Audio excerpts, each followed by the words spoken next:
Original পজিশনে এসে যায়, আস্তে আস্তে ওর অরিজিনাল পজিশনে ও এসে যায়। তাহলে ট্রেনের থেকেও শুনছে, মানে এই যে শুয়ে পড়লো, অবনত হলো গুরুমেশ্বরের কাছে, ঠাকুরের কাছে। এই জিনিসটাই হচ্ছে মহাপ্রভুর উপদেশের মর্মা। আমার মাথা হেড করবে না, চিরপ্রণত গুরু বৈষ্ণবের কাছে, চিরপ্রণত ভগবানের কাছে, তার মাথাটা আর উঠবে না। কিরকম এটা? জাগতিক ভিতরে সেই উচ্চার রাখে আমারা, একটা কথা আছে, রাজনীতির মধ্যে কথাটা আছে, এমনি ভাব বুঝাতে গেলেও কথাটা বলা হয়, সেই উচ্চার রাখে আমারা, এটা থাকবে না। এটা হলো দাম্ভিকতার ব্যঞ্জক কথা, অহংকার ব্যঞ্জক কথা আছে। আমার মাথা সব সময় গুরু বৈষ্ণব চরণে অবনত থাকছে, ভগবত চরণে অবনত থাকছে। নমস্কার মানে কি? আমার যত অহংকার আছে, বাহাদুরি আছে, সব বাহাদুরি দিয়ে দিলাম ভগবানকে, সব বাহাদুরি দিয়ে দিলাম গুরু বৈষ্ণবকে। এর নাম হলো নমস্কার, প্রণাম, নমস্কার, বা যত রকমের নমস্কার আছে, প্রস্ট্রেটেড অভিষেক, দণ্ডবন্নতি, দণ্ডবত প্রণতি শব্দটা আছে। আমার সঙ্গে অহংকার আমি রাখছি না, আপনি যা বলবেন আমি সেইটাই বেদবাক্য বিবেচনা করে আমি সেটা মেনে নেব। এই ব্যাপারটার নাম হল দণ্ডবত প্রণতি, দণ্ডবন্নতি, কথাটা এটাই বলে। যিনি দণ্ডবত প্রণাম করছেন তিনি সবসময় স্বীকৃতি দিয়ে বসে আছেন যে আমি কখনোই দেওয়াত নিয়ে চলব না, আমি কখনোই অহংকারী হব না, আমি কখনোই গুরু বৈষ্ণবকে অবহেলা অবজ্ঞা করব না, ভগবানকে অবজ্ঞা করব না, ভগবানের সেই মুখের বাণী শাস্ত্র তাকে অবজ্ঞা করব না। যে প্রতিজ্ঞতা, এই ভাবটা যদি থাকে আমার মধ্যে, তাহলে আমি নাম কীর্তন করবার যোগ্য অধিকার। কথা বলা হল অমানি মানব হইবে কীর্তনে অধিকার দিবে তুমি। আচ্ছা, তো তোমার চরণে নিষ্কপটে আমি কান্দিয়া রুচিব করি, কথাটা আছে। অমানি মানুষ না হলে আমাদের কারোই কীর্তনের কোন অধিকার নাই। হরিকথা বলা যেটা, সেটাও কীর্তন। কীর্তন নয় মানে মৃদঙ্গকর্তাল সহযোগী যে কীর্তন, সেটাও কীর্তন। আর ভগবানের কথা বলা, আলোচনা সাতজনের কাছে, সেটাও কীর্তন। আবার ভগবত সম্পর্কীয় এবং ভক্ত বৈষ্ণব গুরু বৈষ্ণব সম্পর্কে যত কথা, সেটাও কীর্তন। সেটা যদি আমি শুধু করি নিজে, তাহলেও মনে তো কীর্তন। যখন সাক্ষাৎ সাধুসঙ্গ না হচ্ছে আমাদের, আবির্ভাবী বিষ্ণুপ্রিয়া দেবীর সম্বন্ধে সরস্বতী প্রভুবাদ যতটুকু সংক্ষিপ্ত নির্দেশ দিয়েছেন, আমরা সেইটাই আজ এখানে আলোচনা করছি। একজনে প্রশ্ন করেছেন, শ্রীভূ ও নীলা কি তত্ত্বে অভিহিত হইবেন, গৌরলীলা তাহার আছে? সেটা প্রভুবাদের উত্তর। ঐশ্বর্য প্রকাশ পরতত্ত্ববস্তু নারায়ণে শ্রীভূ ও নীলা, এই তিনটি শক্তি। কমলা বা লক্ষ্মী শ্রীশক্তি, বিষ্ণু ভক্তি ভূশক্তি, আর নারায়ণের সদালিঙ্গিকা আধারভূতা বিচরণ ভূমি নীলা শক্তি, ইহাকেই দুর্গা শক্তি বলে। ইনি জগতের আধার স্বরূপা। গৌর নারায়ণে এই তিনটি শক্তি বর্তমানে অবতারিক দেহে সর্বাবতারের স্থিতি। শ্রীকৃষ্ণের কৈমুতুক ন্যায়ের নারায়ণত্ব ও বিরাজিত। শ্রীমান মহাপ্রভু স্বয়ংরূপ অদ্বৈগান তত্ত্ব ব্রজেন্দ্র নন্দন সুতরাং তাহাতে কোনো তত্ত্বেরই অভাব নেই। এই জন্য শ্রীল ঠাকুর বৃন্দাবন শ্রীমান মহাপ্রভুকে ক্ষীরদোসাই বিষ্ণু বলিয়া এবং শ্রীল কবিরাজ গোস্বামী প্রভু ভক্তের বাক্যের অধিকারী হইতে পারে না, ইহাই দেখাইয়া অংশী শ্রীকৃষ্ণের মধ্যে সর্বতত্ত্বের সমাবেশ আছেন প্রতিপন্ন করিয়াছে। শ্রী গৌরসুন্দর তাহার গয়াগমনের পূর্ব পর্যন্ত যে লীলা প্রদর্শন করিয়াছিলেন তাহাতে তাহার ঐশ্বর্য পর নারায়ণ লীলাই প্রকাশিত হইয়াছে।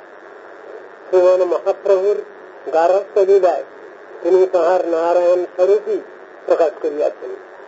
লক্ষ্মীপ্রিয়া ও গৌরের গারস্থ লীলা বৈকুণ্ঠের লক্ষ্মীনারায়ণের লীলা বলিয়াই জানিতে হইবে। গৌর গণদেশের ৪৩ সংখ্যায় কবি কর্ণপুর বলিয়াছেন, যিনি পূর্বে মিথিলাধিপতি রাজা জনক ছিলেন তিনি গৌরাবতারে বল্লভাচার্য। সেই বল্লভাচার্যের কন্যাই লক্ষ্মীপ্রিয়া। জানকী ও রুক্মিণী একত্রে মিলিত হইয়া লক্ষ্মী নাম্নী তাহার এক কন্যা। গৌর সুন্দরের প্রেমভক্তি স্বরূপ প্রকাশ করিবার প্রাককালে সেই লক্ষ্মী অন্তরিতা হইলেন, অর্থাৎ বিষ্ণুপ্রিয়া প্রেমভক্তি স্বরূপিণী তিনি যখন পরিবর্ধিতা হইতেছিলেন তখন লক্ষ্মীপ্রিয়া গৌর নারায়ণের সেবিকা স্বরূপে বিরাজিত ছিলেন। ক্রমে সেই প্রেম ভক্তি যখন পরিবর্ধিতা হইয়া শ্রী গৌর সুন্দরের সেবাযোগ্য হইলেন তখন শ্রী লক্ষ্মী দেবী অন্তরিতা হইলেন। তত্ত্ববিচারে শ্রী বিষ্ণুপ্রিয়া দেবী ভূশক্তি স্বরূপিণী। শ্রী গৌর গণদেশ দেশে কবি কর্ণপুর লিখিয়াছেন, পুরাকালে যিনি সত্রাজিৎ রাজা ছিলেন তিনি গৌরাবতারে সনাতন রাজপণ্ডিত নামে অভিহিত হইয়াছেন। ভূশক্তি স্বরূপিণী জগন্মাতা বিষ্ণুপ্রিয়া ইহারি কন্যা। শ্রী চৈতন্য চন্দ্রোদয় নাটকে কবি কর্ণপুর শ্রী বিষ্ণুপ্রিয়া দেবীকে পৃথিবীর অংশ রূপা বলিয়াছেন। শ্রী বিষ্ণুপ্রিয়া দেবী শ্রী গৌর সুন্দরের প্রেম ভক্তি প্রচার কার্যে সহায়কারিণী। শ্রী গৌর সুন্দর রাধাকৃষ্ণ মিলিত তনু। সুতরাং ভক্তবাৎসল্য বিদায়িনী জগন্মাতা বিষ্ণুপ্রিয়াকে রাধাকৃষ্ণের সেবিকা বলা যাইতে পারে। তাহাকে একজন বিষভানুনন্দিনীর সহচরী ভক্তা পরমেশ্বরী নামে অভিহিত করাও যাইতে পারে। শ্রী গৌর সুন্দর আদি লীলায় অর্থাৎ গয়াগমনের পূর্ব পর্যন্ত যে স্বরূপ প্রকাশ করিয়াছেন তাহা তাহার নারায়ণ স্বরূপ। শ্রী লক্ষ্মীপ্রিয়া ও বিষ্ণুপ্রিয়াকে তিনি বৈধ পত্নী রূপেই গ্রহণ করিয়াছেন। গয়া হইতে প্রত্যাগত হইবার পরও তিনি যে লীলা দেখাইয়াছেন তাহাও অনেকটা মিত্র বা আপন্ন, অর্থাৎ তাহার ঐশ্বর্য প্রকাশ বর্তমান রহিয়াছে। যেমন শ্রীবাস ভবনে চতুর্ভুজ নৃসিংহরূপ ও মুরারি গুপ্তের গৃহে বারহামূর্তি প্রভৃতি প্রকাশ করিয়াছেন। কখনো বা বিষ্ণু খরচায় আরোহণ করিয়াছেন। গৃহাবস্থানের শেষ লীলায় তিনি সর্বশাস্ত্রজ্ঞ চিন্তাশীল, তোমাকে অধিক বলা বাহুল্য মাত্র এই বললেন। রঘুনাথের অত্যন্ত প্রতিপূর্ণ কথা শুনিয়া স্নেহদয়ার্দ্র চিত্ত হইয়া সেই মুসলিম চৌধুরী কাঁদিতে লাগিল, বলিল, তুমি আজ হইতে আমার পুত্র হইলে। কোন সূত্র ধরিয়া তোমাকে মুক্ত, কোন সূত্র ধরিয়া তোমাকে নিশ্চয়ই আমি মুক্ত করিব। তোমার যথার্থই তোমাকে মিলাইয়া দাও এবং আমার অংশ যাহাতে পাই তার ব্যবস্থা করো। রঘুনাথ দাস গোস্বামী তাহার মধুর এবং কৌশলপূর্ণ ব্যবহারে পিতা যথার্থই মৃত্যুর ঝগড়া শান্ত করিয়া সকলকেই বসীভূত করিলেন। এদিকে রঘুনাথের পিতা রঘুনাথকে সংসারে আবদ্ধ করিবার জন্য এক পরমা সুন্দরী কন্যার সহিত রঘুনাথের বিবাহ সম্পাদন করিলেন। 1 বছর অতিক্রান্ত হওয়ার পর রঘুনাথ দাস গোস্বামী শ্রীমান মহাপ্রভুকে দর্শনের জন্য পুনঃ ব্যাকুল হইয়া বারবার গৃহ হইতে পলাইতে থাকিলে তাহার পিতা যাইয়া ধরিয়া আনিতে লাগিলেন। রঘুনাথ দাস গোস্বামীর জননী দেবী পুত্রের পুনঃ মস্তিষ্ক বিকৃত দেখিয়া রঘুনাথকে বাঁধিয়া রাখিবার জন্য রঘুনাথের পিতাকে বলিলেন। শ্রী গোবর্ধন দাস সংসারে নির্দেশযুক্ত হইয়া পড়িতে লাগিলেন। ইন্দ্র সম ঐশ্বর্য, শ্রী অপ্সরা সম এসব বাণীতে নারী নেই যার মন, দড়ির বাঁধনে তারে রাখিবে কেমতে, জন্মদাতা পিতা নারে প্রারব্ধ খণ্ডাইতে। চৈতন্য চন্দ্রের কৃপা হইয়াছে ইহারে, চৈতন্য চন্দ্রের বাতুলকে রাখিতে পারে। চৈতন্য চরিত অন্তর। শ্রী রঘুনাথ দাস কি করিয়া সংসার হইতে মুক্ত হইবেন চিন্তা করিতে লাগিলেন। এমন সময় সংবাদ আসিল, শ্রীমন নিত্যানন্দ প্রভু পানিহাটিতে শুভ বিজয় করিয়াছেন। হরিশ পাবন নিত্যানন্দ প্রভুর কৃপা হইলেই সংসার মুক্তি সম্ভব বিচার করিয়া রঘুনাথ দাস গোস্বামী পানিহাটিতে গঙ্গা তীরে বৃক্ষমূলে পিণ্ডার উপরে ভক্তগণ পরিবেষ্টিত হইয়া উপবিষ্ট শ্রীমান নিত্যানন্দ প্রভুকে দর্শন করত দূর হইতে দণ্ডবৎ প্রণতি জ্ঞাপন করিলেন। নিত্যানন্দ প্রভু কৃপাদ্র চিত্ত হইয়া তাহাকে জোরপূর্বক নিজের সঙ্গে আকর্ষণ করত, তাহার মস্তকে পাদপদ্ম স্থাপন করিলেন এবং রঘুনাথের মনোগত ভাব বুঝিয়া তাহার অভিষ্ট সিদ্ধির জন্য তাহার পার্শ্বদ বৈষ্ণবগণে সেবার ব্যবস্থা দিলেন। নিকটে না আইস চোরা ভাগো দূরে দূরে আজি দাগ পাইয়াছি দণ্ডিও তোমারে দধি চিড়া ভক্ষণ করাও মোর গণে শুনিয়া আনন্দ হইল রঘুনাথের মনে। কীর্তনামৃত অন্ত। শ্রী রঘুনাথ গোস্বামী শ্রীমান নিত্যানন্দ প্রভুর কৃপা নির্দেশ ক্রমে পানিহাটিতে যে মহোৎসব করিয়াছিলেন তাহা আজও পানিহাটি দধিচিড়া মহোৎসব নামে বিখ্যাত। উক্ত মহোৎসবে স্বয়ং ভগবান শ্রী চৈতন্য মহাপ্রভু এবং তাহারই অভিন্ন প্রকাশ মূর্তি শ্রীমান নিত্যানন্দ প্রভু তাহার পার্শ্বদগণ সহ গঙ্গা তীরে যমুনা পুলিন জ্ঞানে ভোজন লীলা করিয়াছিলেন। শ্রীমান মহাপ্রভু শ্রীমান নিত্যানন্দ প্রভু তাহার পার্শ্বদগণ ব্রাহ্মণগণ এবং অগণিত নর নারীগণ এই মহোৎসবে অপূর্ব দুগ্ধ চিড়া দধি চিড়া সেবন করিয়া পরম সন্তোষ লাভ করিয়াছিলেন। এইরূপ সেবার সুযোগ লাভ করা কম সৌভাগ্যের হয় না। শ্রী রঘুনাথ দাস গোস্বামী পর দিবস রাঘব পণ্ডিতের মাধ্যমে শ্রীমান নিত্যানন্দ প্রভুর পাদপদ নীতি করিয়া শীঘ্র সংসার বন্ধন হইতে মুক্তি এবং শ্রী চৈতন্য পাদপদ লাভ হইতে অত্যন্ত কাতর ভাবে নিবেদন করিলেন। কৃপার সমুদ্র শ্রীমান নিত্যানন্দ প্রভু রঘুনাথের মস্তকে পাদপদ স্থাপন করতে বলিলেন, তুমি যে করাইলে এই পুলিন ভোজন তোমার কৃপায় তোমায় কৃপা করি গৌর কইলা আগমন, কৃপা করি কইলা চিড়া দুগ্ধ ভোজন নৃত্য দেখি রাত্রে কইলা প্রসাদ ভক্ষণ, তোমার উদ্ধারিতে গৌর আইলা আপনে ছুটিল তোমার যত বিঘ্নাদি বন্ধনে, স্বরূপের স্থানে তোমা করিবে সমর্থনে, অন্তরঙ্গ ভৃত্ত করি রাখিবে চরণে, নিশ্চিন্ত হইয়া যাহ আপন ভবন, অচিরে নির্বিঘ্নে পাবে চৈতন্য চরণ। চৈতন্য চরিতামৃত অন্ত।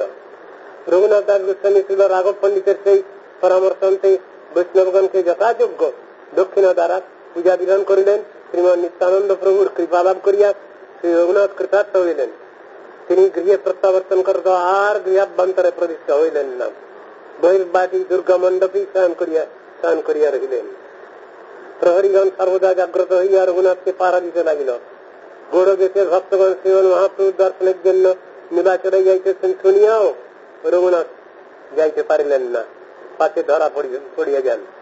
একদিন শেষ রাত্রিতে শ্রী যোগানন্দনাচার্য রঘুনাথের নিকট আসিয়া বলিলেন, তাহার শিষ্য সেবকটি ঠাকুরের সেবা ছাড়িয়া চলিয়া গিয়াছে, তাহাকে বুঝাইয়া সেবায় নিয়োজিত করিতে হইবে, কারণ অন্য কোন পূজারী ব্রাহ্মণ আর পাওয়া যাইতেছে না। শ্রী রঘুনাথ গুরুদেবের সঙ্গে চলিলেন। শেষ রাত্রে প্রহরীগণ তখন সকলেই নিদ্রাভিভূত। শ্রী রঘুনাথ অর্ধেক রাস্তা চলিয়া শ্রী গুরুদেবকে বলিলেন, তিনি নিজেই বুঝাইয়া সেবকগণকে পাঠাইয়া দিবেন, তার জন্য কোন চিন্তার প্রয়োজন নেই। তাহাকে ঘরে ফিরিয়া যাইতে নিবেদন করিলেন এবং তাহার নিকট বিদায় আজ্ঞা গ্রহণ করিলেন।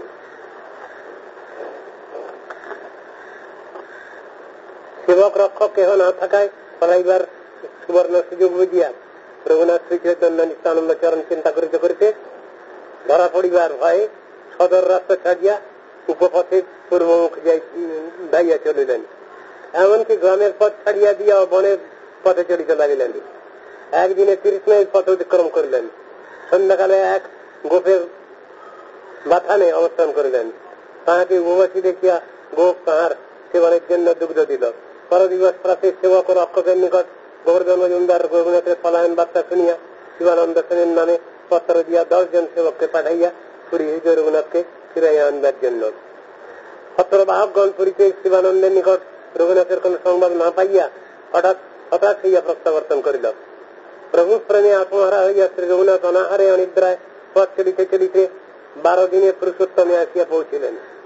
পথে 3 দিন মাত্র ভোজন করিয়াছেন। শ্রী স্বরূপ দামোদর সহ শ্রীমান মহাপ্রভু উপবিষ্ট আছেন, এমন সময় রঘুনাথ আসিয়া দূর হইতে প্রণাম করিলেন। শ্রী মুকুন্দ দত্ত রঘুনাথ প্রণাম করিতেছে বলিয়া মহাপ্রভুকে জানাইলেন। মহাপ্রভু রঘুনাথকে নিকটে আসিতে বলিলে রঘুনাথ মহাপ্রভুর পাদপদ নিবেদিত হইলেন। মহাপ্রভু কৃপাদ্র চিত্ত হইয়া তাহাকে আলিঙ্গন করিয়া বলিলেন, কৃষ্ণ কৃপা বলিষ্ঠ সভা হইতে তোমারে কাড়িল বিষয় দীক্ষাগর্ত হইতে। শ্রী রঘুনাথ তদুত্তরে মনে মনে বলিলেন, কৃষ্ণ নাহি জানি তব কৃপা কালিল আমার, এই আমি মানি। শ্রীমন মহাপ্রভুর মাতামহ নীলাম্বর চক্রবর্তী রঘুনাথের পিতা ও জ্যাঠাকে কায়স্থ ও বয়সে ছোট জানিয়া ভায়া বলিয়া ডাকিতেন। রঘুনাথের পিতা জ্যাঠাও নীলাম্বর চক্রবর্তীকে ব্রাহ্মণ ও বয়সে বড় জানিয়া দাদা বলিয়া সম্বোধন করিতেন। এই জন্য মহাপ্রভু রঘুনাথের পিতা জ্যাঠা মাতামহের ভ্রাতা এই বিচারে রহস্য ছলে বলিলেন, তোমার বাপ জ্যাঠা বিষয় দীক্ষা গর্তের ক্রীড়া সুখ করি, মানে বিষয় বিশেষ মহাপীড়া। যদ্যপি ব্রাহ্মণ্য করে ব্রাহ্মণের সহায়, শুদ্ধ বৈষ্ণব নহে বৈষ্ণবের প্রায়।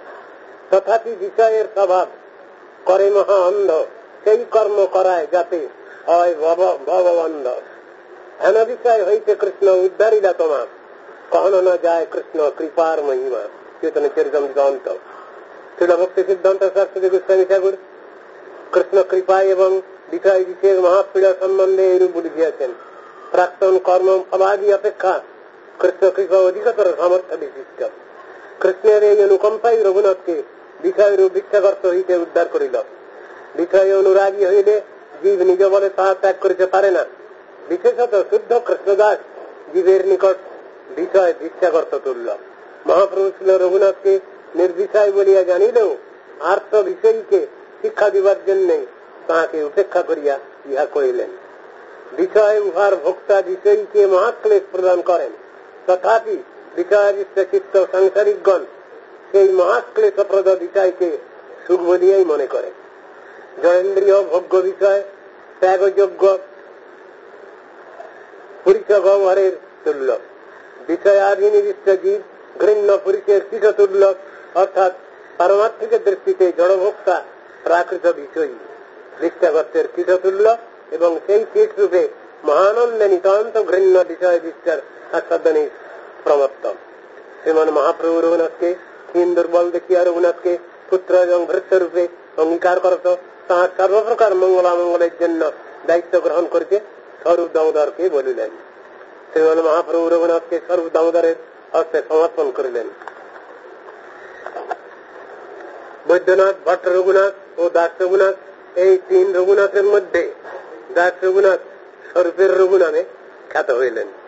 ভক্তবৎসল শ্রীমান মহাপ্রভু রঘুনাথকে আদর ও যত্ন করিবার জন্য সেবক গোবিন্দকে নির্দেশ করিলেন। রঘুনাথকে ও সমুদ্র স্নানের পর শ্রী জগন্নাথ দর্শনান্তে প্রসাদ ভোজনের জন্য আদেশ করিলেন। গোবিন্দ রঘুনাথকে মহাপ্রভুর অবশেষ মহাপ্রসাদ দিলে রঘুনাথ আনন্দিত হইলেন। রঘুনাথ 5 দিন স্বরূপ দামোদরের নিকট থাকিয়া প্রভুর অবশেষ প্রসাদ গ্রহণ করিয়াছিলেন। ষষ্ঠ দিবস হইতে ওইভাবে প্রসাদ গ্রহণ পরিত্যাগ পূর্বক রাত্রিতে শ্রী জগন্নাথের পুষ্পাঞ্জলি সেবা দেখিয়া সিংহদ্বারে ভিক্ষার জন্য দাঁড়িয়ে থাকিতেন। রাত্রিতে জগন্নাথের সেবকগণ জগন্নাথের সেবা সম্পন্ন করিয়া গৃহে প্রত্যাবর্তনকালে সিংহদ্বারে অন্যার্থী কোন বৈষ্ণব দেখিলে তাকে প্রসাদ দিতেন। এইরূপে প্রসাদ দান প্রথা ছিল। নিষ্কিঞ্চন ভগবত ভক্তগণ এইরূপ ভাবে ভিক্ষাবৃত্তির দ্বারাই জীবিকা নির্বাহ করেছেন। বিশেষত মহাপ্রভুর ভক্তগণের মধ্যে বৈরাগ্যের প্রাধান্য দেখা যায়। মহাপ্রভুর ভক্তগণের বৈরাগ্য প্রধান, যাহা দেখি প্রীত হন গৌর ভগবান। মহাপ্রভুর সেবক গোবিন্দ মহাপ্রভুকে যখন জানাইলেন রঘুনাথ প্রসাদ সেবা না করিয়া সিংহদ্বারে দাঁড়াইয়া ভিক্ষা করিতেছেন, তখন মহাপ্রভু রঘুনাথের বৈরাগ্যে সন্তুষ্ট হইয়া বলিলেন, ভালো করিল, বৈরাগীর ধর্ম আচরিল। বৈরাগী করিবে সদা নাম সংকীর্তন, মাগিয়া খাইয়া করে জীবন রক্ষণ। বৈরাগী হইয়া যেবা করে পরাপেক্ষা, কার্যসিদ্ধি নহে কৃষ্ণ করেন উপেক্ষা। বৈরাগী হইয়া করে জিহ্বার লালস, পরমার্থ যায় আর পায় রসের বস। বৈরাগীর কৃত্য সদা নাম সংকীর্তন, শাকপত্র ফলমূলে উদর ভরণ। জিহ্বার লালসে যে ইতি উতি দায়, কৃষ্ণদর পরায়ণ কৃষ্ণ নাহি পায়। চৈতন্য চরিতামৃত অন্ত।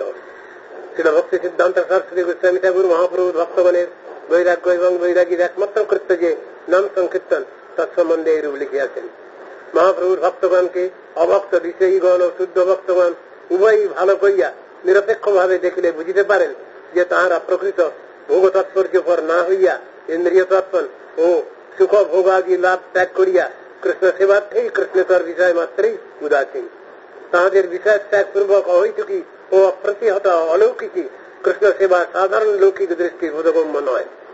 ভগবান শ্রী গৌর সুন্দর কৃষ্ণেতর বিষয়ে বিরক্ত ব্যক্তির শুদ্ধ ভজন ও চতুরতা সন্দর্শনে পরমপ্রীতি লাভ করেন। হরিভক্তি বিলাসে লিখিত অনুষ্ঠানাবলী গৃহস্থ গীতশালী বৈষ্ণব প্রায় ব্যক্তিগণের জন্য, সর্বপরিত্যাগী বিরক্ত ঐকান্তিক নামাশ্রিত শুদ্ধ বৈষ্ণবের জন্য নহে। প্রাতঃকালে, মধ্যরাত্রে, মধ্যাহ্নে ও সন্ধ্যায় অর্থাৎ অষ্টকালই যিনি শ্রীহরির কীর্তন করেন তিনি ভবসমুদ্র হইতে উত্তীর্ণ হন। ঐকান্তিক শুদ্ধ ভক্তগণ পরমপ্রীতির সহিত প্রভুর কীর্তন স্মরণাদি করিয়া থাকেন। তাহাদের কীর্তনাদি ব্যতীত আর অন্য কোন অনুষ্ঠান নাই। শ্রীল দাস রঘুনাথ দাস গোস্বামী শ্রী স্বরূপ দামোদর ও গোবিন্দের মাধ্যমে নিজ বক্তব্য শ্রীমান মহাপ্রভুর নিকট জ্ঞাপন করিতেন। একদিন রঘুনাথ নিজ কর্তব্য সম্বন্ধে মহাপ্রভুর মুখে উপদেশ শুনিবার জন্য স্বরূপ দামোদরের নিকট নিবেদন করিলেন। স্বরূপ দামোদর মহাপ্রভুকে উহা জানাইলে মহাপ্রভু রঘুনাথকে বলিলেন, যতটা তিনি জানেন তদপেক্ষা অধিক জানেন স্বরূপ দামোদর। সাধ্য সাধন তত্ত্ব সম্বন্ধে তাহার নিকটে উপদেশ গ্রহণ করিতে বলিলেন। রঘুনাথের শ্রীমান মহাপ্রভুর মুখে উপদেশ শ্রবণ করিবার সত্যাগ্রহ দেখিয়া পরে মহাপ্রভু তাকে বলিলেন, যদি আমার বাক্যে তাহার শ্রদ্ধা হয় তাহলে তিনি যেন এই উপদেশই গ্রহণ করেন। গ্রাম্য কথা না শুনিবে, গ্রাম্য বার্তা না কহিবে, ভালো না খাইবে আর ভালো না পড়িবে, অমানি মানব হইয়া কৃষ্ণ নাম সদা লাভি, ব্রজে রাধা কৃষ্ণ সেবা মানসে করিবে। চৈতন্য চরিতামৃত অন্ত। রথযাত্রাকালে গৌড়ীয় ভক্তগণ পরিচয় আসিলে রঘুনাথ দাসের সহিত সকলের মিলন হয়। শ্রী অদ্বৈতাচার্যের প্রচুর কৃপা লাভ করিয়া রঘুনাথ ধন্য হন। শিবানন্দ সেন রঘুনাথকে তাঁর পিতা তাঁর অন্বেষণের জন্য পুরীতে লোক পাঠাইয়াছিলেন বলিলেন। চাতুর্মাস্যন্তে ভক্তগণ গৌড় দেশে প্রত্যাবর্তন করিলে শিবানন্দ সেন রঘুনাথের পিতা গোবর্ধন মজুমদারকে রঘুনাথের সকল বৃত্তান্ত এবং তীব্র বৈরাগ্যের সঙ্গে ভজনের কথা জানাইলেন। রঘুনাথের পিতামাতা উহাতে অত্যন্ত দুঃখিত হইয়া একজন ব্রাহ্মণ, 2 জন ভৃত্য ও 400 মুদ্রা শিবানন্দ সেনের মাধ্যমে পুরীতে পাঠাইলেন। বর্ষান্তরে শিবানন্দ সেন নীলাচলে পৌঁছিয়া রঘুনাথকে তাঁর পিতা তাঁর সেবার জন্য ব্রাহ্মণ ভৃত্য ও মুদ্রা পাঠাইয়াছেন জানাইলেন। রঘুনাথ তাহা গ্রহণ করিলেন না, কিন্তু তাহার পিতার হিত চিন্তা করিয়া রঘুনাথ পিতার কিছু অর্থের দ্বারা মাসে 2 দিন মহাপ্রভুকে নিমন্ত্রণ করিয়া সেবা করাইতেন। এই মতো 2 বছর নিমন্ত্রণ করার পর রঘুনাথ নিমন্ত্রণ পরিত্যাগ করিলেন।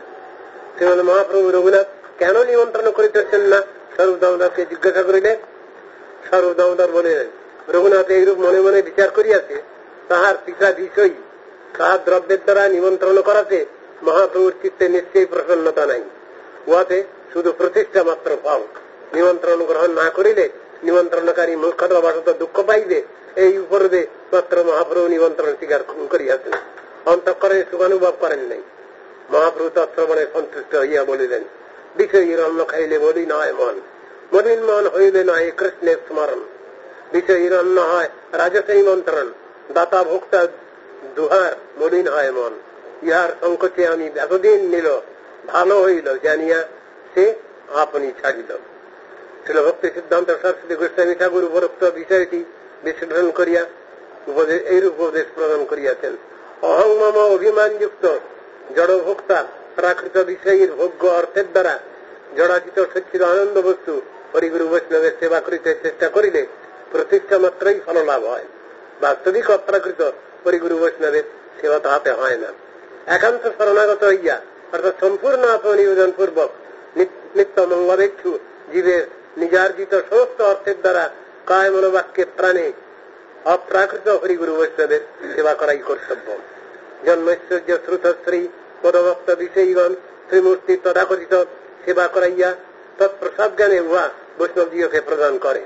নির্বুদ্ধিত অবসর তারা জানে না যে তাহাদের অভক্তিময় মনোবৃত্তি প্রদত্ত কোন বস্তুই অধোক্ষজ অজিত গ্রহণ করেন না। সুতরাং অনেক স্থলে তাদৃশ জড়ভোক্তা বিষয়ীর জড়াভিমান গন্ধমিশ্রিত সাহায্য গ্রহণ দ্বারা তৎকৈঙ্কর্য কৃষ্ণ ভজন পরায়ণ নিরপেক্ষ অর্থাৎ জড়ভোগ বিরক্ত বৈষ্ণবগণ কখনোই স্বীকার করেন না। তাহাতে প্রাকৃত ধনী বিষয়ীগণ স্বীয় দেহাদিতে অহং বুদ্ধি প্রসূত মূর্খতাবশত বৈষ্ণবের প্রতি বিরোধ পোষণ করেন এবং বৈষ্ণবের তাদৃশ ব্যবহারে দুঃখিত হন। অবৈষ্ণব বা প্রাকৃত সহজিয়াগণ বিষয়ী, তাহাদের অভক্তি প্রদত্ত অন্যের গ্রহণ বা ভোজন সংসর্গ ফলে সাধক বৈষ্ণবের সঙ্গ দোষ ঘটে এবং তৎফলে সাধকগণ তাহাদের ন্যায় স্বভাব লাভ করে। অবৈষ্ণব ও বৈষ্ণব নামধারী প্রাকৃত সহজীগণের সহিত বিন্দু মাত্র প্রচ্ছন্ন প্রীতির সহিত যদি কেউ 6 প্রকার সঙ্গ, দান, প্রতিগ্রহ, ভোজন ও ভোজনের প্রবর্তন, গুণ কথা বর্ণন ও জিজ্ঞাসা করে, তা হইলে অপ্রাকৃত শুদ্ধ কৃষ্ণ ভক্তির স্থানে জড়েন্দ্রিয় তর্পণমূলক প্রাকৃত ভোগাচিয়া সাধককে কৃষ্ণ ভক্তিচ্যুত করে।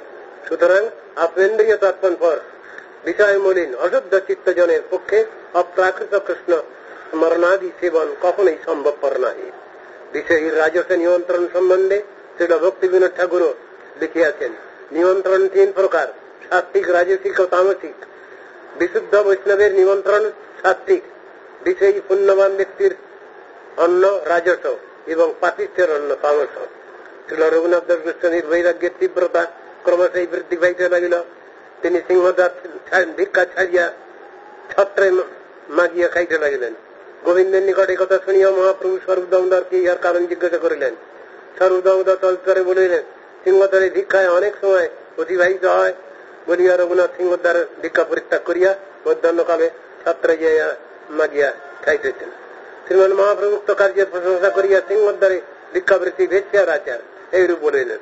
বেশ্যা যেমন পুরুষের সমগ্র লাভের জন্য প্রতীক্ষা করে, বৈরাগীর পক্ষে সেরূপ ভিক্ষার জন্য প্রতীক্ষা দ্বারা নিরপেক্ষতার হানি হয়।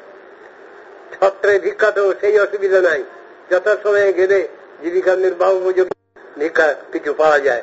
ইহাতে সর্বক্ষণ কৃষ্ণ কীর্তনের সুবিধা। বৃন্দাবনের শ্রী শঙ্করানন্দ সরস্বতী শ্রীমান মহাপ্রভুকে গুঞ্জমালা ও গোবর্ধন শিলা দিয়েছিলেন। শ্রীমান মহাপ্রভু গুঞ্জমালাকে সাক্ষাৎ রাধারানী এবং গোবর্ধন শিলাকে কৃষ্ণ কলেবর জ্ঞানে সমাদর করিতেন। শ্রীমান মহাপ্রভু গোবর্ধন শিলাকে হৃদয়ে নেত্রে মস্তকে ধারণ করিয়া পরমানন্দ লাভ করিলেন। তিনি 3 বছর উক্ত শিলামালার সেবা করত পরে প্রসন্ন হইয়া রঘুনাথকে সমর্পণ করিলেন। শ্রী রঘুনাথ শ্রীমান মহাপ্রভুর হস্ত প্রদত্ত গুঞ্জমালা ও গোবর্ধন শিলা প্রাপ্ত হইয়া সাক্ষাৎ গান্ধর্বা গিরিধারী জ্ঞানে জল তুলসী দ্বারা পরমপ্রীতি ভরে পূজা বিধান করত প্রেমানন্দে নিমগ্ন হইলেন। শ্রী দাস গোস্বামীর অপ্রকটের পর শ্রী গোবর্ধন শিলা বৃন্দাবনে গোকুলানন্দ মন্দিরে এখন সেবিত হইতেছেন। শ্রী রঘুনাথ দাস গোস্বামীর বৈরাগ্য যেন পাষাণের রেখা। 7 প্রহর সময় তার কৃষ্ণ কীর্তন স্মরণে অতিবাহিত হইত। আহার নিদ্রার জন্য 4 দণ্ড সময় থাকিত। তিনি কেবলমাত্র প্রাণ রক্ষার জন্যই আহার করিতেন। আজন্ম জিহ্বাতে রসের স্পর্শ হয় নাই এবং পরিধানে ছিল ছেঁড়া কাতা। জগন্নাথের মহাপ্রসাদ বিক্রেতাগণ 2-3 দিনের পর্যুষিত কর্দমাক্ত প্রসাদ সিংহদ্বারে ফেলিয়ে দিলে পর্যুষিত হওয়ার দারুণ পচা গন্ধ হওয়ায় চৌলঙ্গি গাবিগণ পর্যন্ত খাইতে পারত না। কিন্তু রঘুনাথ দাস গোস্বামী রাত্রিতে উক্ত স্বর্ণগুলি ঘরে আনিয়া জল দিয়া ধুইয়া তাহার ভিতরে অসিদ্ধ চাউলের কঠিন অংশ 1.5 ভাত মাঝি লবণ দিয়া গ্রহণ করিতেন। শ্রী স্বরূপ দামোদর রঘুনাথকে একদিন ঐরূপ করিতে দেখিয়া উহাকে অমৃত সমজ্ঞানে পরানন্দে মাগিয়া খাইলেন। শ্রীমান মহাপ্রভু গোবিন্দের নিকট উহা শুনিয়া রঘুনাথের নিকট যাইয়া উহার 1 গ্রাস গ্রহণ করিলেন। দ্বিতীয় গ্রাস গ্রহণ করিতে গেলে স্বরূপ দামোদর বাধা দিলেন। খাসা বস্তু খাও সবে, মরে না দেহ কেনে, এত বলি 1 গ্রাস করিলা ভোগ করে। আর গ্রাস লইতে স্বরূপ হাতেতে ধরিলা, তব যোগ্য নহে বলি বলে কাড়ি নিল।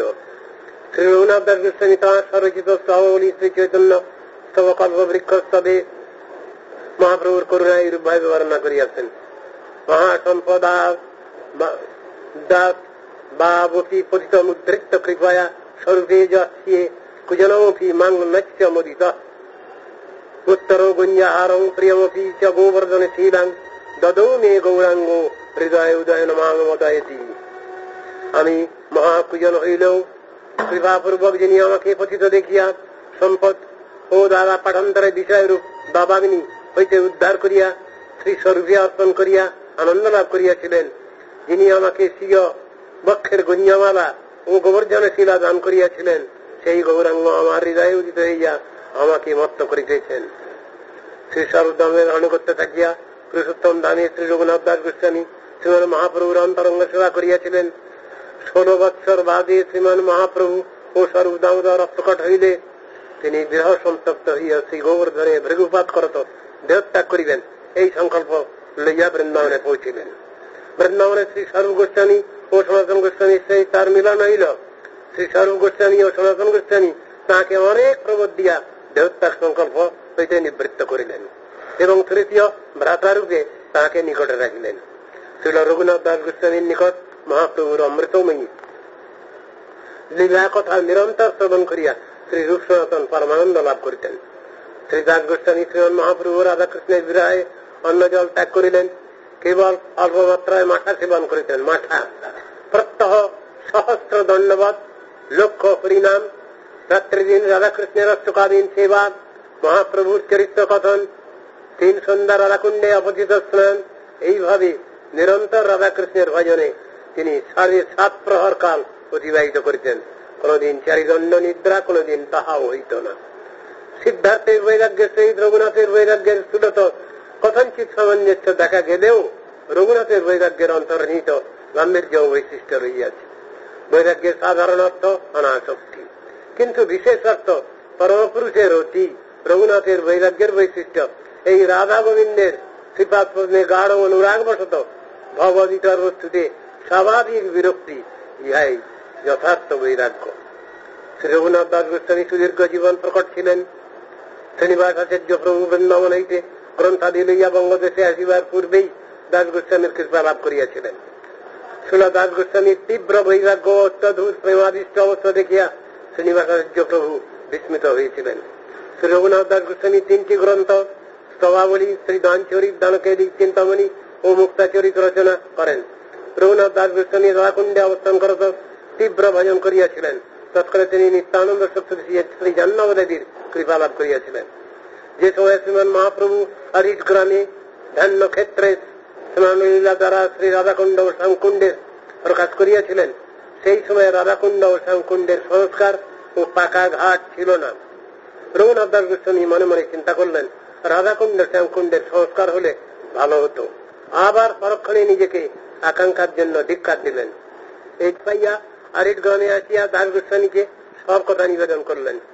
দাস গোস্বামীর ইচ্ছানুসারে কুণ্ডদ্বয়ের পঙ্কদ্বার যথারীতি সংস্কার। শ্যামকুণ্ড তীরে পঞ্চপাণ্ডব পঞ্চবৃক্ষ রূপে অবস্থান করছেন। কুণ্ডটি সমকোণী করিবার জন্য বৃক্ষগুলিকে কাটিবার সংকল্প হইলেও যুধিষ্ঠির মহারাজ স্বপ্নে রঘুনাথ দাস গোস্বামীকে পঞ্চপাণ্ডবের তথা বৃক্ষরূপী অবস্থানের কথা জানাইলেন। তখন শ্রী রঘুনাথ দাস গোস্বামী বৃক্ষ কাটিতে নিষেধ করিলেন। সেই যেহেতু শ্যামকুণ্ড সমকোণী, অর্থাৎ চৌরস হয় নাই। এইরূপ কথিত আছে যে শ্রী দাস গোস্বামী শ্রী স্বরূপ গোস্বামী রচিত ললিত মাধব নাটক পাঠ করিয়া বিরহ সাগরে নিমজ্জিত হইয়াছিলেন। রাধাকুণ্ডে শ্রী রাধারানীর নিত্য সান্নিধ্যে থাকিয়াও ক্ষণকালের বিরহ তিনি সহ্য করিতে পারিতেন না, অতিমাত্রায় অস্থির হইয়া পড়িতেন। তদুপরি বিপ্রলম্ব রসযুক্ত ললিত মাধব গ্রন্থ পাঠে তাহার বিরহ জ্বালা এত বৃদ্ধি পাইল যে প্রাণ রক্ষা করাই তাহার কঠিন হইল। শ্রীরূপ গোস্বামী দাস গোস্বামীর এইরূপ অবস্থা দেখিয়া হাস্য পরিহাসাত্মক নিত্য সম্মুখবহুল দানকেলি কৌমুদী গ্রন্থ তাহার নিকট পাঠাইলেন। ললিত মাধব গ্রন্থ ফিরাইয়া লইলেন। দানকেলি কৌমুদী পাঠ করিয়া রঘুনাথের বিরহ জ্বালা দূরীভূত হইল। রাধা কুণ্ড তটেই রঘুনাথ দাস গোস্বামী অন্তর্ধান লীলা করেন। সেইখানেই তাহার সমাধি মন্দির বিরাজিত। অল্প আছে। শ্রী রঘুনাথ দাস গোস্বামী প্রথম দিকে রাধাকুণ্ড তটে অনিকেত ভাবে ভজন করতেন। তিনি মানস গঙ্গা তটে শ্রী গোপাল ভট্ট গোস্বামীর ভজন কুটিরেও কখনো কখনো যাইতেন। রঘুনাথ দাস গোস্বামী একদিন মানস গঙ্গায় স্নান করিয়া চতুর্দিকে জঙ্গলপূর্ণ একটি বৃক্ষতলে বসিয়া প্রেমাদিষ্ট হইয়া ভজন করিতেছিলেন। সেই সময় একটি ব্যাঘ্র আসিয়া জলপান করিয়া চলিয়া গেল। সনাতন গোস্বামী সেই দিন সেখানে উপস্থিত ছিলেন। তিনি দাস গোস্বামীর ওই প্রকার নির্বিকার অবস্থা দেখিয়া কুটিরে অবস্থান করতে ভজন করিতে বলিলেন। তদবধি কুটিরে থাকিয়ে তিনি ভজন করিতেন। শ্রী রঘুনাথ দাস গোস্বামী দাস নামক একজন ব্রজবাসীর প্রতি প্রীতিবিষ্ট ছিলেন। শ্রী রঘুনাথ দাস গোস্বামী প্রত্যহ 1 দোনা মাত্র মাঠা সেবন করিতেন। ইহাতে উক্ত ব্রজবাসীর মনে চিন্তা দূর ও দুঃখ হইত। 1 দোনা মাঠায় কি করিয়া ইহার জীবন রক্ষা হইবে। একদিন তিনি সখীস্থলিতে গিয়া দেখিলেন বৃহৎ পলাশপত্র। উক্ত পত্রে বড় দোনা তৈরি করিয়া রঘুনাথের সেবায় বেশি করিয়া মাঠা দিবেন, এইরূপ চিন্তা করিয়া 1 দোনা মাঠা লইয়া রঘুনাথকে দিলেন। রঘুনাথ অত বড় দোনা দেখিয়া আশ্চর্যজনিত হইলেন। কোথায় পাওয়া গিয়াছে জিজ্ঞাসা করিলে ব্রজবাসী সখীস্থলীর কথা বলিলেন। সখীস্থলীর নাম শুনিয়াই রঘুনাথ দাস গোস্বামী ক্রুদ্ধ হইয়া উক্ত দোনা দূরে নিক্ষেপ করলেন। সখীস্থলী চন্দ্রাবলীর স্থান, রাধারানীর প্রতিপক্ষ। চন্দ্রাবলীর গণ অর্থাৎ প্রধানা সৈবা সর্বদাই চেষ্টা করেন রাধার কুঞ্জ হইতে কৃষ্ণকে চন্দ্রাবলীর কুঞ্জে লইয়া যাইবার জন্য। উহাতে রাধারানীর দুঃখে রাধারানীর গণেরও দুঃখ হয়। রঘুনাথ দাস গোস্বামী রাধারানীর গণের অনুগত হওয়ায় সর্বদা প্রেমময় ভূমিকা রাধারানীর ও তদগণের সুখচেষ্টায় নিমগ্ন আছেন। সখীস্থলীর নাম শোনার সঙ্গে সঙ্গে রঘুনাথের ক্রোধের উদ্রেক হইল। ইহা প্রেমের পরাকাষ্ঠ অবস্থার ভাব, যাহা মাৎসর্যপরায়ণ ব্যক্তিগণ কখনোই বুঝিতে অসমর্থ। ভক্তি রচনা করে লিখিত আছে, কতক্ষণে স্থির হইয়া কহে দাস প্রতি, সে চন্দ্রাবলীর স্থান না যাইবা তথি। ইহা শুনি দাস ব্রজবাসী স্থির হইয়া জানিলেন সাধক দেহেতে সিদ্ধ ক্রিয়া। এসবার এই দেহ নিত্য সিদ্ধ হয়, ইথে যে পামর সেই করায় সংশয়। ভক্তি রত্নাকর, শ্রী ভক্তি রত্নাকরে এইরূপ আরো একটি অলৌকিক ঘটনার কথা বর্ণিত আছে। শ্রী রঘুনাথ দাস গোস্বামীর একদিন অজীর্ণ আদি হয়। শ্রী বল্লভপুরের বিঠ্ঠলনাথ সঙ্গে সঙ্গে দুইজন চিকিৎসক আনাইলেন চিকিৎসার জন্য। তাঁরা পরীক্ষা করিয়া বলিলেন দুগ্ধভাত গ্রহণ হেতু অজীর্ণ হইয়াছে। বিঠ্ঠলনাথ কিঞ্চিৎ চিকিৎসকের কথা শুনিয়া আশ্চর্যজনিত হইয়া বলিলেন, ইহা কি করিয়া সম্ভব? তিনি কখনো মাথা ছাড়া অন্য কিছু গ্রহণ করেন না। তখন রঘুনাথ সন্দেহ নিরসন করিয়া বলিলেন, তিনি মানসে দুধ ভাত ভোজন করিয়াছিলেন, তার জন্য এরকম হয়েছে। শ্রীল রঘুনাথ দাস গোস্বামী আশ্বিন শুক্লা দ্বাদশী তিথিতে অপ্রকট হইয়াছিলেন।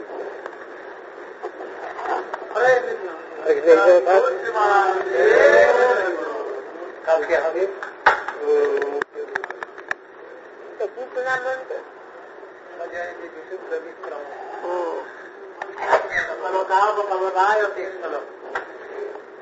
জানো বিলম্বী সর্বভূজ ভক্তির সাধীন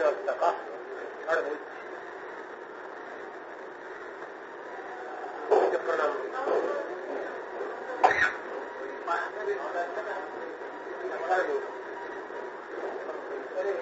दैत्यकुलादिनाथ समये उज्जन्मरकेसरी रेतायाङ्गदस्कन्दरं परिभवन् रामाय रामे नामाकृति गोपालन् परिपालयन् ब्रजपुरे भारतन्द्वापरि गौरङ्गप्रियकीर्तन कलियुगे चैतन्यनामावरी।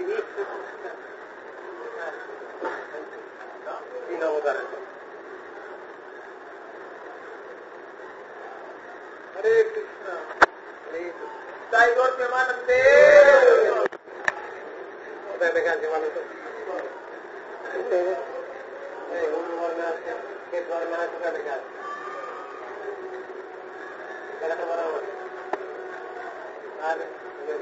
বিপ্ররম্ভের রং হচ্ছে শ্বেত বর্ণ, বিরহের রং হচ্ছে শ্বেত বর্ণ। বিপ্ররম্ভের রং, সেই জন্য মহাপ্রভু বিপ্ররম্ভর রসময় বিগ্রহ, সেই জন্য তার রং সাদাও কোথাও কোথাও আসছে। রং চুরি করল, তিনি তো রং চুরি করেছেন।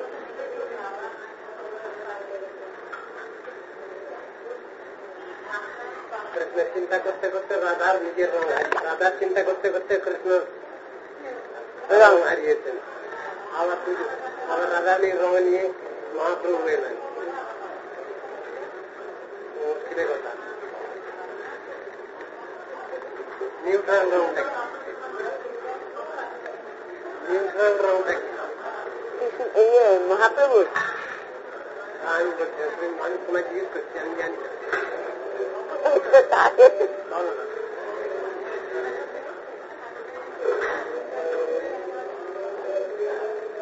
सर्वे वर्णा जत्रादिष्टा गुणकंठे विकास सर्ववर्णे नहीं नस्तु कृष्ण वर्ण प्रकाश। कृष्ण वर्ण आज मेरा ख्याल नो आधार ही हो। একজন পাদ্রী জিজ্ঞাসা করেছিলেন পরম গুরু মহারাজকে, হ্যাঁ আমাদের কৃষ্ণ কালো কেন? মানে আমাদের কৃষ্ণ জগতের আলো, সেই জন্যই কালো। কালো রং সব রঙকে একজন করে। দার্শনিক বিচারে যিনি প্রশ্ন করছেন তিনি একজন এই রেভারেন্ড খ্রিস্ট ধর্ম প্রচারক। তোমাদের কালো কৃষ্ণ কালো কেন? আমাদের কালো জগতের আলো, তমাল কালো, কৃষ্ণ কালো, তাই তমাল আমি বড় ভালো আছি। কথাগুলো আছে তো, কিন্তু কালো তার বর্ণন নেই। কালো সম্বন্ধে আমাদের যে ধারণা আছে সেই ধারণা অনুসারে নয়, প্রাকৃতিক জগতের কোন রং নয়, সেটা অপ্রাকৃত রং। শ্যামবর্ণ যেটা,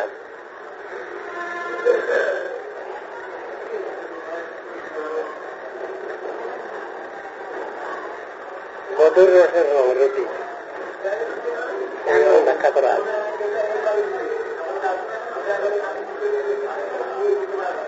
রংটা ওরকম কেন? শ্যামবর্ণ কেন? নবজলধর কান্তি কেন? নদীর শ্যাম কেন?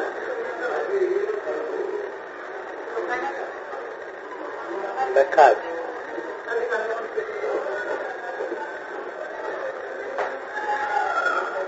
কখন এলে?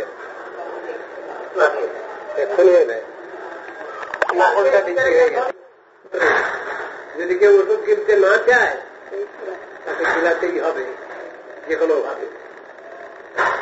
সিরাপি ভেজ দাও, কোট করে গিলে ফেলবে, পেটে কেটে কাটবে। আবার বাচ্চা বাচ্চি তো সব আমরা, ভগবানের রাজ্যে সব বাচ্চা বাচ্চির দল আমরা। একটু প্রলোভন দেখিয়ে দাও, কি হাতে মিষ্টিটা ধরো না, এটা খাও, এই মিষ্টি তোমার দেবো। এই কোট করে গিলে ফেললো মিষ্টি খাওয়ার লোভে, তখন বললো দেখো তোমার তো পেটটা খারাপ, পেটটা খারাপ, এক দিন পরে এই মিষ্টি তুলে রাখলাম আমি, সব তোমাকে দেবো, আমি খাবো না। খাচ্ছেন ভগবান, ভাগবতের ভিতরে শিক্ষা রয়েছে, আমরা বুঝছি না তো। পরোক্ষভাবমেদোয়ম বলনামনুশাসনম কর্মবন্ধন মুক্তায় বিদত্তে ছদদন যথা অবদনে মানে এই ধরো পরোক্ষবাদ। সোজাসুজি কিছু বলছেন না, প্যাসিভ ভয়েস। পরোক্ষবাদ মানে প্যাসিভ ভয়েস, অ্যাক্টিভ ভয়েস নয়। এটা করো, এটা করলে করলে না হবে তা নয়, এটা করলে ভালো হয়। এই প্যাসিভ ভয়েসে ভাব বাচ্চে বলা হয়েছে কথাগুলো, তার নাম হল বেদ, অপৌরুষীয় বেদ, নিষ্কাশিত বাণী ভগবানের। আর গীতা ভাগবত হচ্ছে ডাইরেক্ট, এটা করো, এটা না করলে তোমার ক্ষতি হবে, এটা করলে পরম মঙ্গল, চরম মঙ্গল। ভুলে যাচ্ছি কেন আমরা? ওই বাচ্চা বাচ্চাকে যেমন ঔষধের মিষ্টির লোক প্রলোভন দেখি যেমন ঔষধ গিলানো হয়, তেমনি ভগবানও গিলাচ্ছেন। প্রমাণ আছে ভগবান গিলাচ্ছেন, হ্যাঁ যথেষ্ট প্রমাণ আছে। কর্মবন্ধন মুক্তায়, যে কর্মজালে আমরা পড়েছি হামডুম খাচ্ছি সংসারে, জন্ম মৃত্যু যারা ব্যাধি, কর্ম কর্মফল, স্বর্গ নরক স্বর্গ নরক, এর হাত থেকে রেহাই পাওয়া যাবে এই ওষুধ গিললে। ভব ব্যাধি নাটক এই ঔষধ গিললে। বলে কি ওষুধ যে কি বলুন না, ওষুধের নাম শ্রীনাম, শ্রীনামামৃত, ভগবানের উপদেশামৃত। সেইটা ইদং শরীরম শতসন্নিজর্জরম তদত্তবচ্চং পরিণাম পেশলম। সব চাই? বলে হ্যাঁ সব চাই। ঔষধং পৃচ্ছতি দুর্মতি, কি ওষুধ চাচ্ছ তুমি, কি ওষুধ করছো? নিরাময়ং কৃষ্ণ রসায়ন দিব, এই কৃষ্ণ নাম রসায়ন পান করো, বোকামি করো না, সময় নষ্ট করো না। আশ্চর্য এতী মনুষ্য লোকে সুধাম পরিত্যজ্যমতি বন্দি, তারা নাম সুধা পান করছে না, নাম গ্রহণ করতে চাইছে না, কিন্তু জড় বিষয় কথা, সাংসারিক কথা, এই নিয়ে সময় নষ্ট করছে, এই নিয়ে পরমায়ু ভয় করছে। নামানি নারায়ণ গোচরানি তত্ত্বা অন্যবাচং কুয়াকা পঠন্তি, ভগবানের নামামৃত পান করছে না এরা, আর এই দুনিয়াদারি নিয়েই পড়ে আছে। শিব ঠাকুর কি বলছেন? শরীরঞ্চ নবচ্ছিদ্রম ব্যাধিগ্রস্ত নিরন্তরম। এই শরীরটা আমাদের হল কি? রোগাগার, ব্যাধির আগার, ব্যাধি মন্দিরম, শরীরম ব্যাধি মন্দিরম। এখানে তাই বলছেন শরীরঞ্চ নবচ্ছিদ্রম ব্যাধিগ্রস্ত নিরন্তরম। তাহলে ঔষধ যে কি দেওয়া হবে? ঔষধ আমি জাহ্নবী তোয়ম, জাহ্নবীতে বাস করছি আমরা। করিনি রে বাস জ্ঞান নাথিয়াস, আপন কর্ম ফেরে। সত্যি কর্মটা এমনই খারাপ। গঙ্গা তীরে বাস করি, গঙ্গা জলের সঙ্গে সম্পর্ক নেই। কি করছি আমি? গঙ্গা জল খাই না। কি খাই? আমার ওই বলতে একটা এদো পুকুর আছে, সেই জল খাই। আর কি খাই? একটা কুয়া আছে, ভালোভাবে ঝালানো হয় না, তাতে হঠাৎ পারমাণবিক ছেলে সব দেওয়া হয় না, সেই জল খাই। মরব তো। যে অন্যদের বাবু পাঠাতে তৃষিতা জাহ্নবী তীরে কুপন বাঞ্চন্তি দুর্ভোগা। দুর্ভাগা তারা যারা গঙ্গা তীরে বাস করেও গঙ্গা নীরের ধার ধারছে না, গঙ্গা জলের ধার ধারছে না, তারা দুর্ভাগা বলে বলছেন। কূপের জল খেয়ে মরছে। সব জিনিস তো এইরকম ধর্মের বর্ণনা করা আছে। মূল মানুষকে ধরলে তো সবটাই হয়। মাঝখানে কিছু করতে যাচ্ছি আমরা, ঘুষ ঘাস কিছু দিয়ে কার্যোদ্ধার করতে চাচ্ছি। দুটো ঘুষ কাকে দেওয়া হচ্ছে? কেন? মানে যারা অফিসাররা আছেন, সেই অফিসারদের ঘুষ দেওয়ার ব্যবস্থা হয়, তাতেই কার্যোদ্ধার করে ফেলতে চাই। হবে না। উপরওয়ালা মালিককে ঠকিয়ে অফিসারকে কিছু ঘুষ দিয়ে কার্যোদ্ধার করে দিলাম, টিকবে না বেশি দিন। যে মিনিস্ট্রি চেঞ্জ হয়ে যাবে বা অন্য অফিসার চেঞ্জ হয়ে যাবে, না আবার উল্টে গেল। Practical fail. এই তো অবস্থা। তাহলে কি করবো? ওসব করার দরকার নেই, ওসব করার দরকার নেই। টেম্পোরারি রিলিফ দরকার নেই আমার। পার্মানেন্ট রিলিফ যদি হয়তো তাতে আমি আছি। বিচারগুলো তো এইরকমই দেখানো আছে। পূজা দিলেন কেউ উপরওয়ালাকে, এদের মাধ্যমে দিলেন, এরা পূজাটা মেরে দিলেন। বলে এরকম মেরে দেন নাকি যারা অফিসার আছে? হ্যাঁ, সেই জন্য ধরা পড়লে তাদেরও পানিশমেন্ট হয়, বুঝছে? দেখো পানিশমেন্ট হচ্ছে বলে, হ্যাঁ, কত উদাহরণ চাই শাস্ত্রে। ইন্দ্রদেব উল্টো পাল্টা করলেন, ইন্দ্রদেবের পানিশমেন্ট হয়ে গেল। কারো রেহাই নেই। এই অফিসারদেরও 7টা উপরওয়ালা আছে, রেহাই নেই।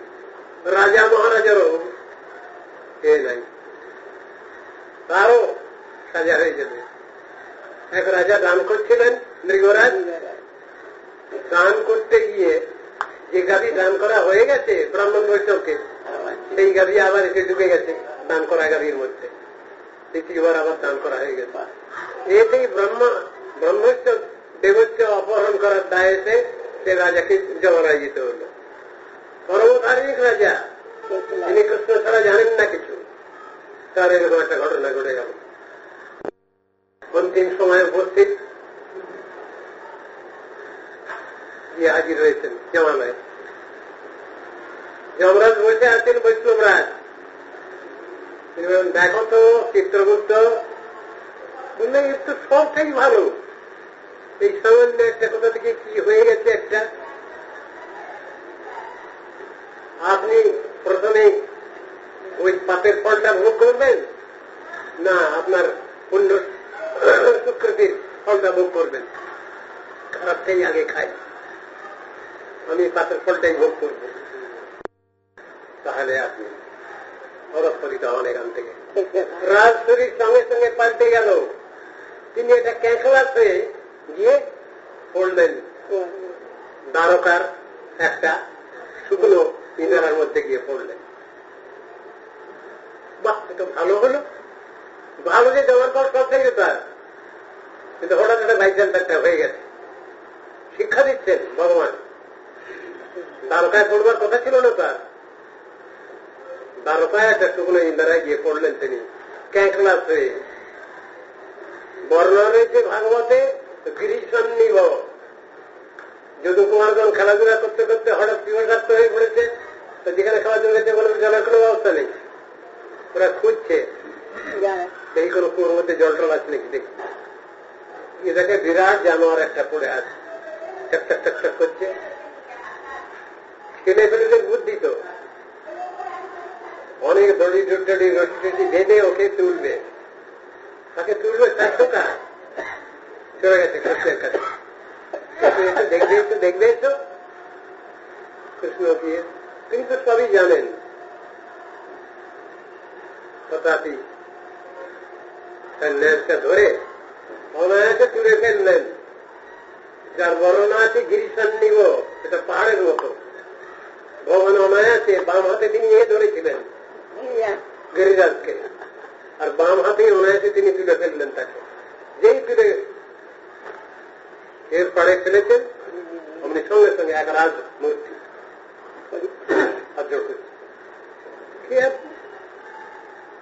কি অন্যায়ের জন্য আপনি এই কৃকদাস দেহ লাভ করেছেন? বলে প্রভু আপনি তো সবই জানেন, আপনাকে আর কি পড়া দেবো, আপনি তো সর্বজ্ঞ অন্তর্জ্ঞানী। তথাপি জিজ্ঞাসা করছেন, আমি হলাম মৃগরাজ, এই দান করতে গিয়ে এই ফ্যাসাদে পড়েছি আমি, সবই তো আপনার জানা আছে। আমি তো প্রতি জন্মেই আপনার বিগত আছে উচ্ছিষ্ট বুঝি ভ্রষ্ট,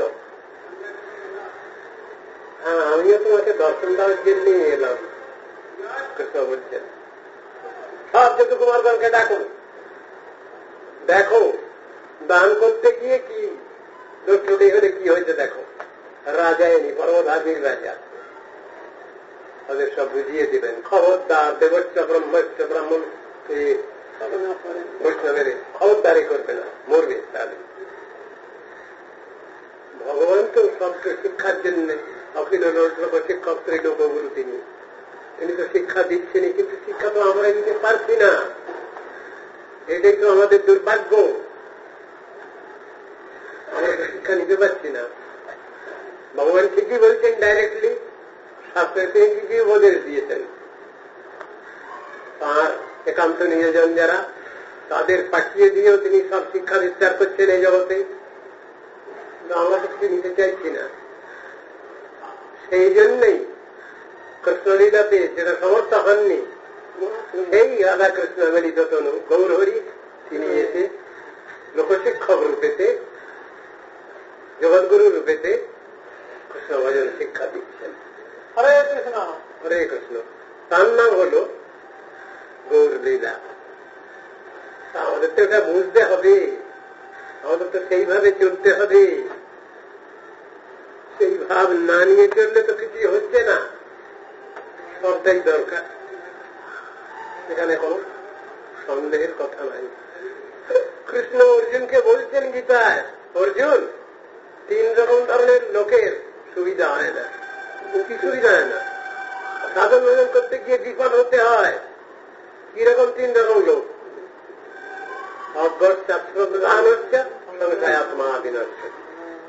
অজ্ঞতা যদি থাকে আমার, ফেল, বুঝতে পারলাম না তত্ত্ব দর্শন। অশ্রদ্ধারু যদি হলাম আমি, তত্ত্ব দর্শন আমার বোধগম্য হল না। অশ্রদ্ধারু মানে কি? তত্ত্ববস্তুর প্রতি নির্ভরতা। তত্ত্ববস্তু কে? অদ্বয় জ্ঞান তত্ত্বব্রজে ব্রজেন্দ্র নন্দন, তিনি হলেন তত্ত্ববস্তু, অন্য কেউ নয়। সেই তত্ত্ব দর্শনের প্রতি বাস্তব শ্রদ্ধা, এই কথাই তো ব্যাখ্যা করছেন। শ্রদ্ধা শব্দের ব্যাখ্যা কি? কবিরাজ গোসাই বলছেন, শ্রদ্ধা শব্দে বিশ্বাস করে সুদৃঢ় বিশ্বাস, কৃষ্ণে ভক্তি করিলে সর্বকর্মকৃত হয়, এই কথা বলছেন। বুঝতে হবে তো আমাদের, ওইটা নিয়ে তো চলবো আমরা, আমাদের প্রচেষ্টা থাকবে, জানবো, শিখবো, বুঝবো। আর যারা বুঝে বসে আছেন তারা তো কিছু বলছেন না, বলেন তাদের ইচ্ছা মতো যখন সময় সুযোগ হয়। আমার ইচ্ছা মতো তো তারা বলতে চান না, বলেন না। বললে ওটাও ঠিক কথা নয়।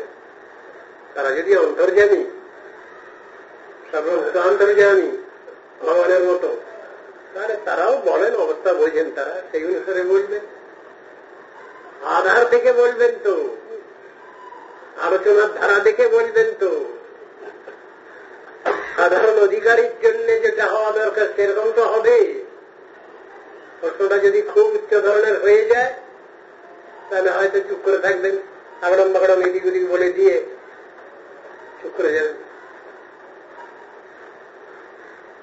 সব প্রশ্নের উত্তর তো পাওয়া যাবে না। সব প্রশ্ন করলেই সব প্রশ্নের উত্তর ঠিক সময় মতো পাওয়া যায় না। ওটা কি পাওয়া যাবে, কতদূর পাওয়া যাবে বলুন না। সাধারণ ভক্তির কথা বলবেন, তাতে কোনো আপত্তি নেই। ভাবভক্তি প্রেম ভক্তির কথা তিনি নাও বলতে পারেন, আলোচনা নাও করতে পারেন। শাস্ত্র আছে পড়ে দেখা, আমি জানি না, আমি বুঝি না, আমার মাথায় ঢোকে না, ওই বলে দিয়ে চুপ করে যাবেন। Avoiding spirit. আবার যদি কারো থাকে তাকে বলবেন, একজন দুজনে তো বেশি আসবে না, তখন বলে দেবেন সংক্ষেপে। বহু লোকের মাঝখানে হয় না ওটা, ওটা অধিকার দোষ হয়ে যায়। একে গেলেন, দুইয়ে পাঠ, তিনে গুণমান, চারে আট, এটা তারা করেন না। শাস্ত্রে নিষেধ আছে তো, সব জিনিস সকলকে বলা চলবে না। তুষর মরিতে কেন দিদি আঁকি জল, কথাটা আছে। কেন হনুমানজি ওই বহুমূল্য মুক্ত হারটা দেখছিলেন, হারখানের একটা দাঁত দিয়ে কেটে কেটে ফেলে দিচ্ছেন? কি দেখছিলেন তিনি? তিনি দেখছিলেন ওর ভিতরে তার সীতারাম আছেন কিনা, প্রত্যেকটার ভিতরে দেখতে পাচ্ছেন না, যেমন ফেলে দিচ্ছেন। রাগ হয়ে গেছে কার? লক্ষণজির। লক্ষণজি হলেন গুরুদত্ত, আর হনুমানজি, বজরঙ্গলী হনুমানজিও গুরুদত্ত। দুই গুরুতে ফেলেন তত্ত্বদর্শন নিয়ে, সকলে মাথায় ঢোকে না তো। উনি বললেন, আমি দেখাবো তাহলে। আমি কি দেখছিলাম? আমি দেখছিলাম যে প্রত্যেকটা মুক্তাদানার মধ্যে আমার রামসীতা আছেন কিনা। যে রামসীতাকে আমি হৃদয় সিংহাসনে বসিয়ে রেখেছি, সেই সীতারাম এর মধ্যেও আছেন কিনা। বাস্তব দর্শন হচ্ছে এটা, অন্তর্বাহিতে সমবাবার। তখন বললেন লক্ষণজি, তোমার তো খুব অহংকার। না প্রভু, আমার কোনো অহংকার নয়, এটা বাস্তব ঘটনা। হাত জোর করেই বলছে। তাহলে পারলাম, দেখো আমার হৃদয় সিংহাসনে বসে আছেন কিনা। ওই পরীক্ষাটা সেখানে হচ্ছিল। এক গুরু আর এক গুরুর কাছে পরীক্ষা নিচ্ছেন, কিন্তু পরীক্ষা দিলে তিনি পশ্চাৎপদ হচ্ছেন না। পরীক্ষা দিয়ে দিলেন। হৃদয় সিংহাসনটা আমাদের, সেইখানে ভগবানকে বসাতে হবে। এই শিক্ষা তো আমাদের। সাধন ভজন মানে প্র্যাকটিক্যাল ফিল, বাস্তব। সাধন ভজন মানে বাস্তবতা, প্রাপ্তি। সেটা কোনো কষ্ট কল্পনার কোনো ব্যাপারই নেই সেখানে। কষ্ট কল্পনা কখন? যখন আমার বিদ্যা বুদ্ধি তত্ত্বদর্শনে এগোতে পারছে না, আমি যখন অসমর্থ হয়ে যাচ্ছি, সেইখানে ফেল করছে, যেখানে আমার ইন্দ্রিয় বৃত্তি, শক্তি, ক্ষমতা। কিন্তু জিনিসটা তো তা নয়। ভগবান যাকে মেনে নেবেন তিনি জানতে পারবেন, বুঝতে পারবেন, এমনই তো ব্যাপার। সেই কথাই বললেন চৈতন্য চরিতামৃত কার। ঈশ্বরের কৃপালে হয়তো যাহারে, সেই সেই ঈশ্বর তত্ত্ব জানিবারে পারে। হনুমান প্রমাণ নহে ঈশ্বর তত্ত্ব জ্ঞানে, কৃপা বিনা ঈশ্বর তত্ত্ব কেহ নাই জানে। কথা হয়েছে তাই 5টা কুড়ি, 4টা কুড়ি বলে 4:15 আপনার বলছে 4:15 5টা রাধা মাধবজি সব বুঝতে পারছেন কত কাছি দেওয়া হচ্ছে ঢুকি